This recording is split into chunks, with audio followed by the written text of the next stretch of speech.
Nagrereklamo po ang ilang residente sa Quezon City dahil 2 araw nang hindi nakokolekta ang basura sa ilang bahagi ng lungsod.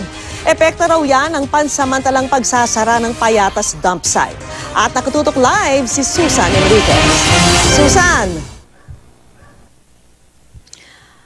Oo, Vicky, dahil 2 araw na nga hindi nakukolekta ang mga basura dito sa lungsod ng Quezon, talagang nagrereklamo na yung ilang mga residente, gaya ng mga nakausap natin dito sa Scout Puente Bella sa Barangay Sacred Heart.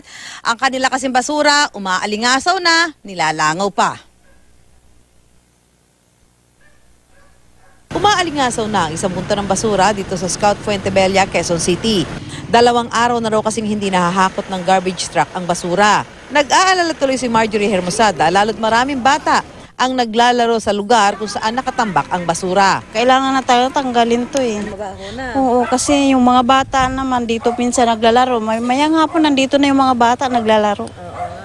Sa Barangay Bagong Lipunan, ilang residente na ang naglagay ng plastik ng basura sa tapat ng kanilang bahay. Ngayon daw kasi ang schedule ng hakot ng basura, yun nga lang hindi dumating ang truck.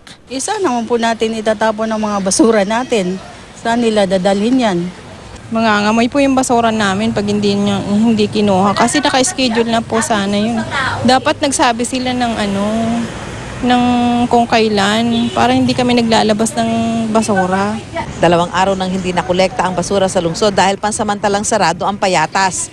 May nakapaskil pang ang notice sa Payatas mula sa DENR na nagsasabing, Noong July 28, pinahinto ito ng MMDA.